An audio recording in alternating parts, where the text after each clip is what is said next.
Salam outsiders, débrief de la 7e journée de Coupe du Monde. Le débrief, il va être chaud, il commence maintenant. Bon les gars, faut qu'on soit sérieux. Sincèrement, Sampaoli, moi personnellement, j'en peux plus. Sampaoli, faut qu'on soit honnête, c'est pas un coach, je sais pas ce que c'est. Sampaoli, je sais pas c'est quel genre d'énergumène ce mec-là. Sincèrement, il n'est pas sérieux, il n'a aucune notion tactique. Sampaoli, aujourd'hui, avant d'en venir à lui-même, on va parler de ses choix tactiques défensifs. Aujourd'hui, il nous a mis en défense des Tagliafico. Tagliafico, si tu regardes un tout petit peu, je dis bien, si tu regardes un tout petit peu, c'est-à-dire le week-end, tu regardes les résumés à gauche et à droite, là, vite fait, tu sais que Tagliafico, il a fait une super saison à l'Ajax et que c'est un latéral droit. Tu le mets en défense centrale, c'était du n'importe quoi à côté de Otamendi. Acuna, c'est un milieu de terrain, il le met là-bas latéral gauche. Il le met à droite.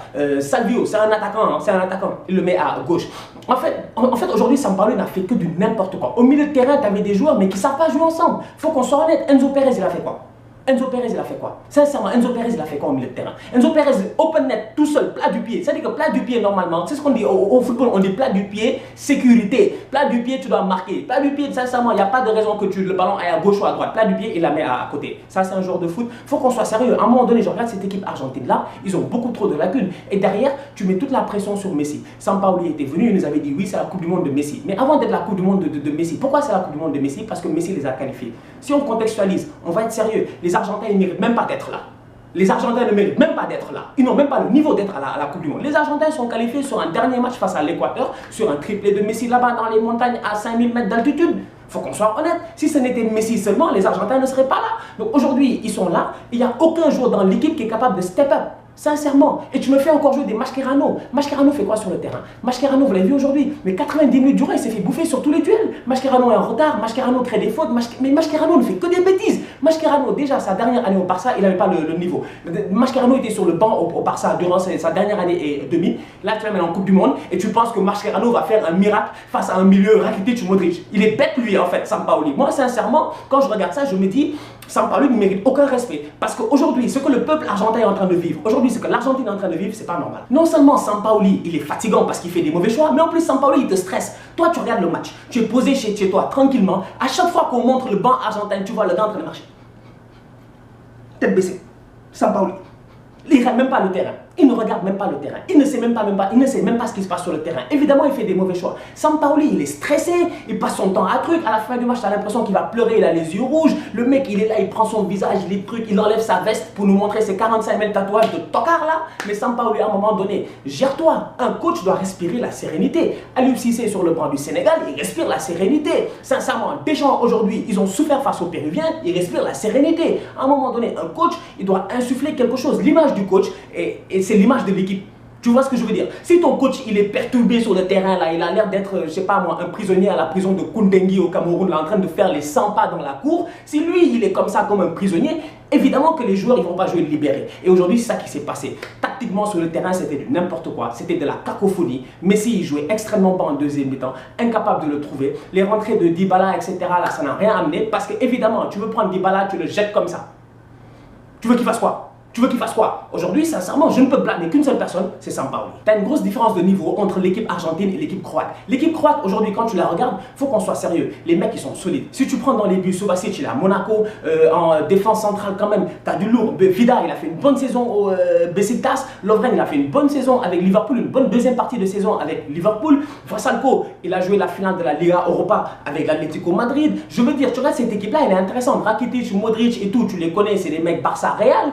Comment il s'appelle Mandzukic, on le connaît, on connaît son intensité, tout ce qu'il peut apporter dans un match. Demandez aux joueurs du Real Madrid qui ont joué la Juventus, eux, ils connaissent bien Mandzukic. Donc aujourd'hui, quand tu y penses, tu te dis, cette équipe croate-là, elle est beaucoup plus équilibrée en tant qu'effectif. De l'autre côté, mais tu n'as que des nullards. Willy Caballero, il fait une erreur, mais c'est évident qu'il va faire cette erreur-là. Caballero, c'est quel genre de gardien?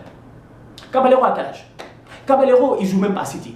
Caballero est gardien numéro 2. Non, même pas. Caballero est où maintenant? Il est à Chelsea en fait. Il est à Chelsea, si je ne me trompe pas. Il n'est même plus à City, il était à City. Maintenant, il est à Chelsea. Caballero est numéro 2 derrière Courtois, non, si je ne me trompe pas. Caballero, en fait, quel genre de niveau a Caballero pour que Caballero soit là et que vous ne soyez pas étonné de la bourde qu'il a fait?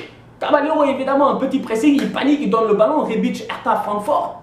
Paf, reprise de volée, but, 1-0. Le deuxième but, Modric y vient. Encore une fois, je l'ai dit, il y a une supériorité technique des joueurs croates par rapport aux joueurs argentins. L'Argentine, ça nous bluffe. Ils nous bluffent, c'est des vendeurs de rêves. À cause de Messi, on croit tous que ouais, nanana. Ils sont nuls. Ils sont nuls, je suis désolé. C'est pas du tout le même niveau. Le niveau de ces Croates-là, le niveau de ces Argentins, techniquement parlant, ballon au pied, c'est pas le même. Ce que Ivan Perisic de l'Inter ou Brozovic de l'Inter peut faire, il n'y a pas un mec dans cette équipe argentine au milieu de terrain-là qui peut le faire. Peut-être Banega sur le banc. Donc aujourd'hui, quand tu les regardes, tu te dis ce que Modric a fait sur le deuxième but. Quand il récupère le ballon, il fixe Otamendi, s'il vous plaît. Il fixe Otamendi, il l'amène à gauche.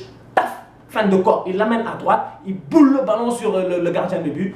2-0. Le troisième but, même j'en parle même pas, c'est du n'importe quoi. En fait, aujourd'hui, les Argentins, ils m'ont déçu. C'est extrêmement décevant. Et moi, je me dis, partant de ce postulat-là, en ce moment, les Argentins ne méritent pas de se qualifier en huitième de finale. Maintenant, les Argentins, ils sont assis sur un œuf. Ils ne savent pas ce qui va se passer. Ils attendent le match demain du Nigeria face à l'Islande. Si par extraordinaire, le Nigeria réussit à battre l'Islande, les Argentins sont encore dans le coup. Parce qu'ils joueront leur qualification lors du dernier match face au Nigeria, peut-être, avec un petit pourcentage de chance. Mais si l'Islande gagne demain, les carottes sont presque cuites pour les Argentins. Dans le groupe de la France, aujourd'hui, il y avait le Danemark qui jouait face à l'Australie. Danemark-Australie, match extrêmement intéressant. Sincèrement, parce que les gars, il faut qu'on soit sérieux. Danemark-Australie, moi, personnellement, je ne m'y attendais pas. Parce que je regardais ça et je me disais, ce match-là va peut-être être nul en tant que tel. En disant, c'est deux équipes qui vont peut-être blinder, ils ne vont pas forcément jouer, etc. Mais c'était un match très intéressant. Chacun a eu sa mi-temps. Il faut qu'on soit honnête. Les Danois, ils sont rentrés dans le match top. Top. Jorgensen, premier ballon, il arrive, il réussit à contrôler le ballon, il te fait un flick off de fleet, une petite genre truc taf comme ça, il donne le ballon à Eriksen. Eriksen, il arrive, extérieur du pied gauche, but 1-0. Les Danois, ils ont géré le match, ils jouaient bien, ils étaient solides, les Australiens aussi, ils étaient intéressants. Jusqu'à un fait de jeu. Avant la mi-temps, penalty, l'arbitre siffle penalty. Il se fâche, il dit qu'il y a penalty. Bon, quand je dis il se fâche, c'est pas qu'il s'est littéralement fâché. C'est juste que l'arbitre en tant que tel, encore une fois, je comprends pas. Il y a une action de jeu. L'arbitre dit qu'il n'y a pas péno. Ok, d'accord. L'arbitre ne dit rien. Il y a une tête, apparemment il y a une main. Nous, au ralenti, on voit pas. Donc du coup, on continue l'action. On continue l'action, tranquille, etc. 45 secondes plus tard, comme par hasard, et comme ça se fait jusqu'à présent, out of nowhere, hop, video referee VAR, on l'a appelé. L'arbitre arrête le match. Il va voir le VAR, il revient et il siffle le penalty. Il faut qu'on soit sérieux. Le penalty aujourd'hui qui a été donné aux Australiens, c'est un penalty quand même sévère. Parce que Poulsen, il est là, il saute. Tu veux qu'il fasse quoi? La balle n'est même pas cadrée. Ça touche sa main. Poulsen, tu sens, tu vois qu'il n'a pas fait exprès en fait. Tu vois que la balle est à bout portant. Tu vois que la tête est à même pas 1 mètre de lui. Non seulement il y a penalty qui tue les Danois parce que les Australiens égalisent, mais en plus de cela, Poulsen il prend un carton jaune. Donc les Danois sont doublement pénalisés parce que tu as penalty et carton jaune et c'est son deuxième carton jaune de la compétition. Donc l'un des meilleurs joueurs danois derrière Christian Eriksen est suspendu pour le dernier match face à la France. Ça sincèrement je ne comprends pas. Et là encore une fois je me dis, je pense qu'on devrait encadrer cette affaire de vidéo là parce qu'à chaque débrief on va en parler. Les Australiens en deuxième mi-temps ils sont extrêmement intéressants, ils sont motivés, ils sont déter les mecs, ils sont déter, hein, ils se donnent à 100%, ils sont sur tous les combats et tout, ils auraient pu gagner le match. L'Australie aujourd'hui aurait pu gagner le match. Je dis même peut-être l'Australie aurait dû gagner le match vu la deuxième mi-temps qu'ils ont fait. Malheureusement ça s'est joué à des détails, ça finit match nul 1-1.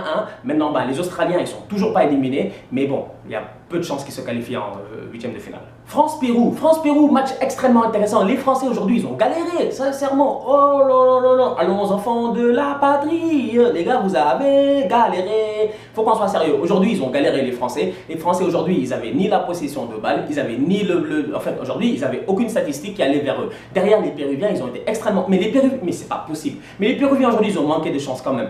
Parce que les Péruviens, ils commencent le match. Les 10 premières minutes du match, je suis désolé, c'est le Pérou qui bat les Français sur l'intensité et tout, les impacts physiques et tout, mais tu sens qu'ils sont en train de se bouffer les Français. Tu sens que les Français ne sont pas encore rentrés dans leur match. Les Péruviens, tu sens qu'ils sont dos au mur. En plus de cela, aujourd'hui, il faut qu'on soit sérieux, il faut qu'on soit honnête. On était à Yekaterinbourg là et le stade il fait 35 000 places, il y avait 22 000 Péruviens. Tout le stade était péruvien, ça sentait des Hola Pérou, des nanana et des trucs comme ça. Donc du coup, il y avait de l'ambiance, les Français étaient presque à l'extérieur aujourd'hui. 22 000, c'est pas petit. D'ailleurs, en passant, félicitations aux Péruviens pour votre organisation, parce qu'il y a apparemment près de 40 000 supporters péruviens qui sont en Russie. Ça, sincèrement, c'est énorme. Donc aujourd'hui, tu regardes ça, tu te dis, l'ambiance était là. Donc tout était prévu pour que le Pérou puisse s'en sortir. Ben, les Péruviens, ils jouent très bien en début de match. Les Péruviens, ils sont intenses. Les Péruviens, ils ont tout. Mais derrière les Français, ça leur a pris 10 minutes. Les 10 premières minutes, ils étaient fébriles. Ils sont rentrés dans le match. Et dès qu'ils sont rentrés dans le match, c'est qui a pris le relais? C'est Paul Pogba. Paul Pogba aujourd'hui, ça a été un monstre. Mais je dis bien, ça a été un monstre au milieu de terrain.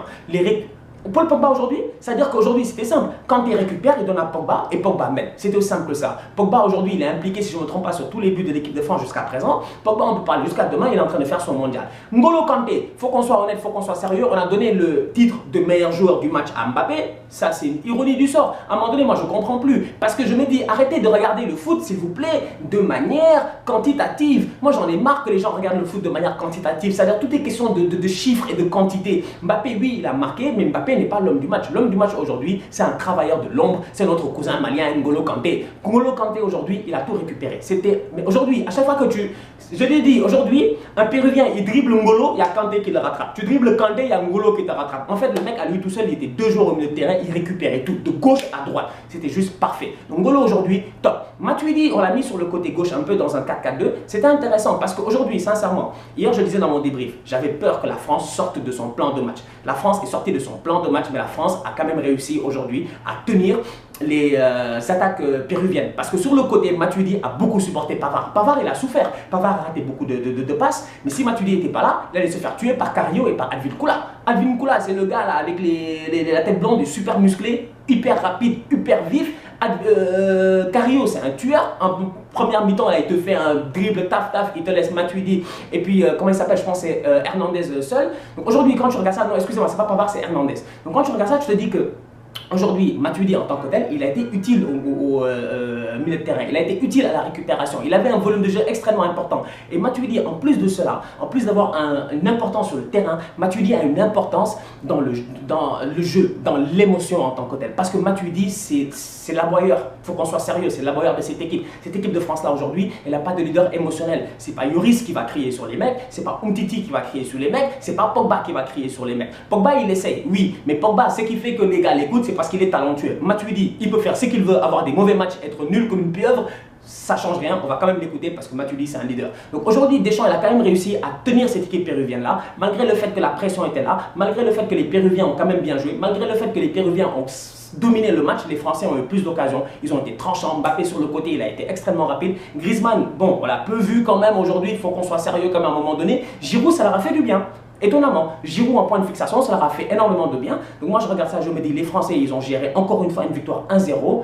Ils se gèrent, ils font leur chemin tranquillement. Aujourd'hui, si tu regardes tous les leaders, la France est tous les prétendants au titre, la France est le seul pays prétendant au titre qui est en train de faire un bon parcours. 2 matchs, 2 victoires, la France se gère et la France est déjà qualifiée en 8e de finale. Demain, Nigeria-Islande, c'est un match extrêmement important pour Messi et sa bande. Il faut qu'on soit sérieux, c'est la bande à Messi. Bon, je sais même pas, c'est la bande à Messa peut-être, parce qu'aujourd'hui, Messi, il a joué comme Messa. Vrai, c'était je ne sais même pas comment l'expliquer. Donc aujourd'hui, il faut qu'on soit sérieux. Je me dis, Nigeria-Islande, ben en fait, la seule chose qui arrange les Argentins, c'est que les Nigérians gagnent. À savoir, est-ce qu'ils vont battre demain les Islandais qui sont extrêmement solides? On verra, mais ça va être un très bon match. Demain, Brésil-Costa Rica, ça va être un très bon match parce que je me dis, demain, ben, les Brésiliens, le premier match, ils ont fait match nul face à la Suisse 1-1, dans un match où ils avaient bien commencé, mais derrière, ils ont lâché de l'Est un peu, et les Suisses ont été combatifs. Match nul 1-1.